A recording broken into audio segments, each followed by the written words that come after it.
안녕하세요. 스튜디오 엄나잇입니다. 오늘은 1700년 동안 숨겨진 절대 기도의 비밀이라는 책을 가지고 왔어요. 지은이는 그렉 브레이든이고요. 황소연 씨가 옮겼습니다. 당신의 느낌이 당신의 기도다.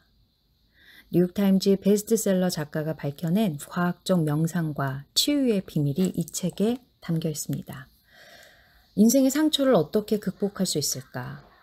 이 책은 혼돈과 두려움으로 가득한 세상에서 위로받고 싶은 사람들을 위해 쓰였다. 인생의 험난한 파도에 시달리다가 상처받은 영혼들이여, 아름다움과 축복과 잃어버린 기도에서 피난처를 찾으라. 오묘한 지혜를 찾으라. 이 책이 어두운 밤길을 걸어가고 있는 당신에게 반짝이는 희망의 빛이 되고 내일을 살아가는 힘이 되기를 라고 저자가 썼습니다.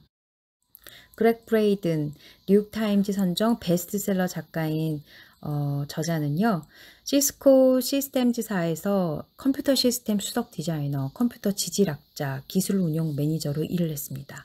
그는 마음속 깊은 열망, 내면의 힘이 현실화되는 과정을 과학적 방법으로 탐구한 선도적 권위자입니다.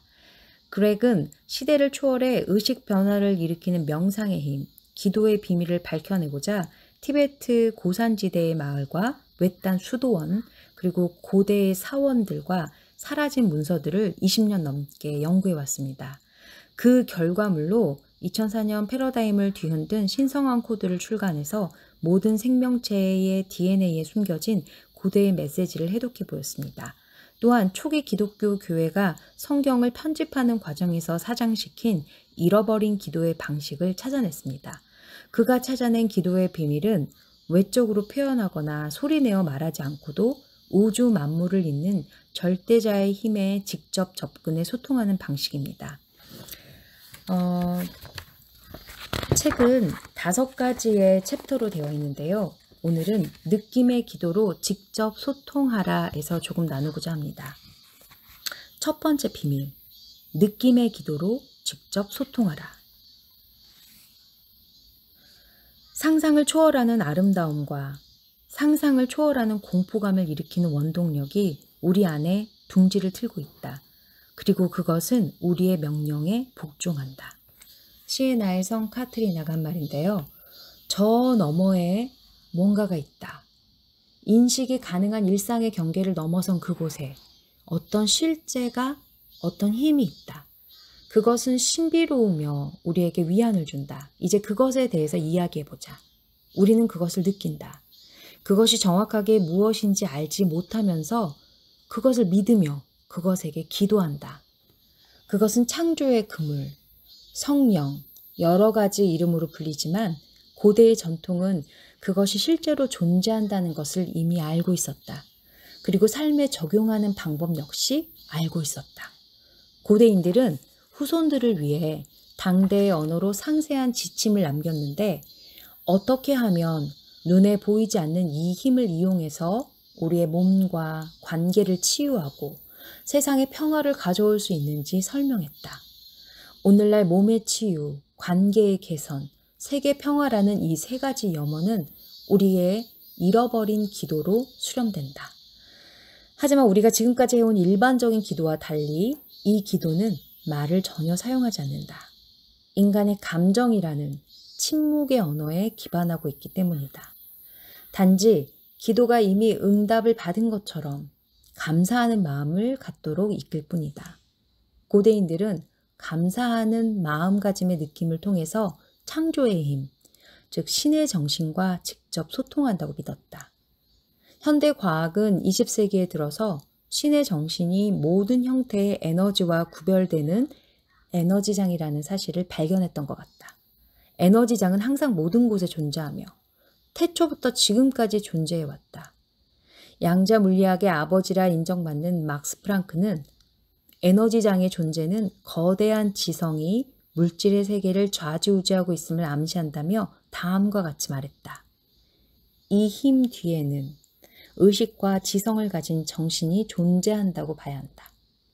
따라서 그는 이 정신이 바로 모든 물질을 잇는 매트릭스라고 결론을 내렸다.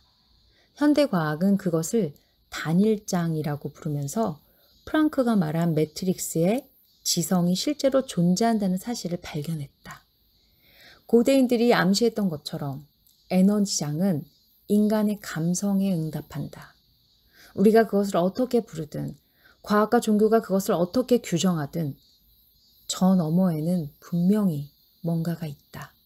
어떤 힘이, 에너지장이, 어떤 존재가 끊임없이 우리를 결속시키고 절대자에게 연결시키는 거대한 자석처럼 있다. 이 힘이 존재한다는 사실을 알고 있는 이상 우리는 이것이 우리의 삶에 커다란 의미가 되고 유용하다는 점을 인정해야 한다. 그러므로 그것과 소통을 할 수 있다는 생각은 지극히 당연하다. 궁극적으로는 마음속 깊은 곳에 생긴 쓰라린 상처를 치유하고 국가 간의 평화를 이끌어내는 그 힘이 인류의 생존을 좌우하는 열쇠임을 깨달아야 한다. 2000년에 전 세계적으로 실시한 인구조사는 유사일에 가장 정확한 인구조사라고 인정받고 있다. 전 세계에 분포한 가족들을 대상으로 진행된 이 연구에서 매우 흥미로운 통계 자료가 나왔다. 그 중에서 가장 주목할 만한 내용은 우리는 어떤 목적에 따라 존재하며 혼자가 아니라는 생각에 전 세계인이 공감하고 있다는 점이었다. 세계 인구의 95% 이상이 절대자의 존재를 믿고 있었으며 그 중에서 반수 이상은 그 힘을 신이라고 불렀다. 그렇다면 이제 문제는 저 너머에 무언가가 존재하느냐 아니하느냐가 아니라 그 무언가가 반수 이상이 그 힘을 신이라고 불렀던 그 존재가 우리의 삶에 어떤 의미가 있느냐는 것이다. 우리들 대다수가 믿는 절대자에게 어떻게 말을 걸 수 있을까? 해답은 수천 년 전에 고대인들이 자연의 비밀을 설명한 내용에서 찾을 수 있다. 다들 예상하겠지만 인간과 신을 연결시키는 언어는 누구나 겪는 아주 평범한 경험 안에서 찾을 수 있다. 그것은 바로 느낌과 감정의 경험이다. 4세기 그리스도교의 성경이 일반에 널리 퍼진 이후로 대중에게서 잊혀진 이 특별한 기도의 방식은 마음속에 일어나는 특별한 느낌의 감정에 초점을 맞추면 얼마든지 가능하다. 감정을 기도의 언어로 이용할 때 중요한 것은 기도가 어떻게 작동하는지 그 원리를 이해하는 데 있다. 오늘날 속세의 손길이 잘 닿지 않는 지구상에서 가장 외딴 곳에 있는 사원들의 경우를 보면 우리들 중 95%의 사람들이 실제로 있다고 믿는 존재와 소통하는 원형 그대로의 사례가 발견된다. 숨겨진 동기 없이 구하고 너의 답으로 애워싸여 흠뻑 취하라. 인간과 신을 연결시키는 언어는 누구나 겪는 아주 평범한 경험 안에서 찾을 수 있다. 그것은 바로 느낌과 감정의 경험이다. 과거에서 얻은 신성한 교훈. 기도는 가장 역사가 깊고 가장 신비로운 경험이다. 그리고 가장 사적인 성질을 띈다. 그리스도교와 그노시스파의 사상을 기록한 고대의 문서들은 말로 하는 기도가 예배의식에 등장하기 훨씬 전부터 원래 우리 인간에게는 보이지 않는 우주의 힘과 소통하는 교감 능력이 있음을 암시하고 있다. 하지만 기도는 사람마다 제각각 독특한 모습을 띈다. 어떤 이들은 기도하는 사람의 숫자만큼 다양한 기도의 방식이 존재할 것으로 추측할 정도다. 현대의 학자들은 갖가지 형태의 기도를 아우르기 위해 기도의 범주를 크게 4가지로 나누었다. 특별한 순서 없이 그 범주를 나열해 보자면 다음과 같다. 첫째, 격식이 없는 일상적인 기도. 둘째, 간청하는 기도. 셋째, 예배의식에서 행해지는 기도. 넷째, 명상적인 기도. 학자들은 어떤 기도든 적어도 4가지 범주 중 하나에는 속하게 되며 중복될 수도 있다고 말한다. 하지만 충분히 효과를 발휘하면서도 학자들이 정한 4가지 범주에 속하지 않는 다른 형태의 기도가 항상 존재해왔다. 5번째 기도. 잃어버린 방식의 기도는 순전히 느낌의 감정에 토대를 둔 기도를 말한다. 감정에 기반한 기도란 무기력감에 이끌려 절대자에게 도움을 요청하는 것이 아니라 우리들 중 95%의 사람들이 믿는 지성의 힘과 소통하고 그 결과의 실현에 참여할 수 있는 능력이 우리에게 있음을 인정하는 기도다. 감정의 기도는 말도 손짓도 그 어떤 물리적 표현도 필요 없다. 단지 기도가 이미 응답을 받은 것처럼 분명하고 강력한 느낌이 피어나도록 유도할 뿐이다. 우리는 이 신비한 언어를 통해서 몸을 치유하고 친구와 가족에게 내리는 풍요로운 축복을 느끼며 나라 사이에 퍼지는 평화의 기운을 체험하는 것이다. 비가 오기를 기도하며 1990년대 초반의 어느 날 내 마음속에 남아있을지도 모르는 한 채의 의구심을 완전히 날려버리는 사건이 일어났다. 그 당시 북부 뉴멕시코 지방의 사막 고지대에 극심한 가뭄이 드는 바람에 나의 인디언 친구인 데이비드 가명입니다. 비를 기원하는 의식에 나를 초대했다. 나는 이른 아침에 약속한 장소에서 그를 만나 산길을 오르기 시작했다. 산속이 흐드러지게 핀 드넓은 고원지대의 계곡길을 2시간 정도 걸었을 때 우리는 데이비드가 예전에 수없이 다녀서 손바닥 보듯이 잘 알고 있는 기도 장소에 도착했다. 그곳은 완벽한 기하학적 선과 화살표가 그려진 원 모양의 돌로 된 광장이었는데 아주 오래전에 그것을 만든 사람의 손길이 느껴질 정도로 잘 보존이 되어 있었다. 여기가 어디죠? 나는 물었다. 여기에 오려고 오늘 아침부터 길을 떠난 겁니다. 데이비드는 그렇게 대답하며 웃었다. 여기 돌로 된 원은 치료의 바퀴입니다. 우리 부족들이 기억하는 한 이곳은 여기에 있었습니다. 바퀴 자체에는 아무런 힘이 없습니다. 단지 기도자가 기도를 집중할 수 있도록 분위기를 조성하는 역할을 할 뿐입니다. 인간과 이 세상의 힘 사이를 연결시키는 지도라고 생각해도 됩니다. 데이비드는 내가 무엇을 물어볼지 눈치채고는 자기가 어린아이였을 때 지도의 언어를 배운 사연을 들려주었다. 오늘 나는 고대의 길을 따라 다른 세상으로 갈 것입니다. 다른 세상에 도착하면 내가 여기에 오면 하려고 마음먹은 일을 할 생각입니다. 오늘 우리는 비에 대해 기도를 올릴 것입니다. 나는 할 말이 떠오르지 않았다. 데이빗이 가만히 신발을 벗고 맨발로 원 안으로 들어가서 사방의 모든 조상님들께 경의를 표하는 모습을 조심스럽게 지켜볼 수밖에 없었다. 그는 천천히 양손을 머리 앞으로 올려 기도하는 손짓을 취하고 눈을 감고는 꼼짝도 하지 않았다. 한낮에 사막을 내리쬐는 태양의 열기에도 아랑곳하지 않고 그의 호흡은 느려졌다. 그가 숨을 쉬는지조차 판별하기 어려울 정도였다. 몇 분이 흐르고 나서 마침내 그는 크게 숨을 들이키고는 눈을 뜨고 나를 보며 말했다. 갑시다. 여기서 할 일은 다 했어요. 춤을 추거나 하다못해 주문이라도 외 것으로 기대했던 나는 그가 하도 빨리 기도를 시작했다가 끝내는 바람에 깜짝 놀라서 물었다. 벌써 끝났어요? 나는 당신이 비를 내려달라고 기도할 줄 알았는데요. 데이비드는 이런 종류의 기도를 이해하는데 결정적인 단서가 될 만한 대답을 했다. 그는 신발끈을 묶으려고 땅바닥에 앉아서 나를 올려다보고 빙그레 웃는 얼굴로 대답했다. 아니요.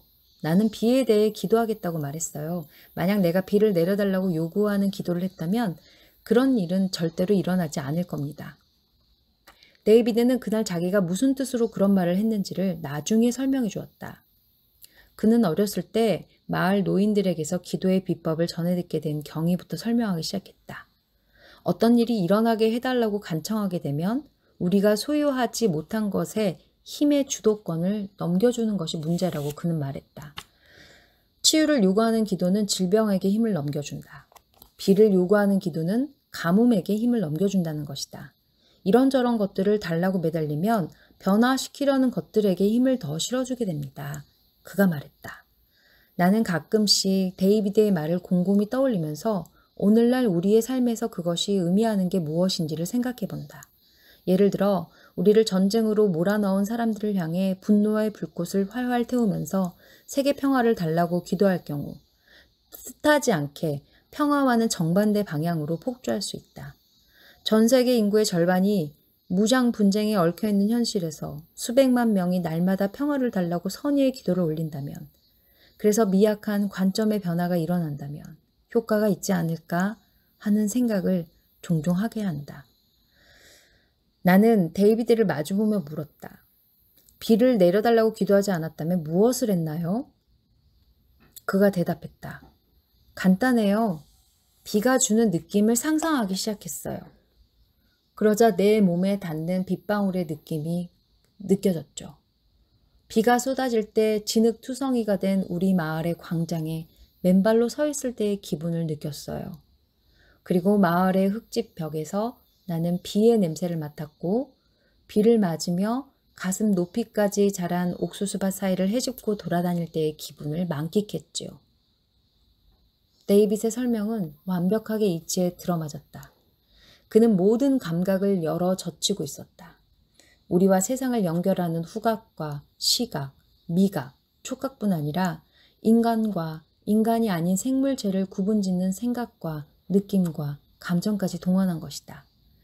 그는 그 강력한 고대의 언어를 이용해서 자연과 소통하고 있었다. 이치에 들어맞는 그의 설명에 나는 가슴으로도 또 논리를 따지는 머리로도 모두 만족할 수 있었다. 데이비드는 그리스도교의 아멘처럼 감사하는 마음이 어떻게 기도를 완성하는지에 대해 설명했다.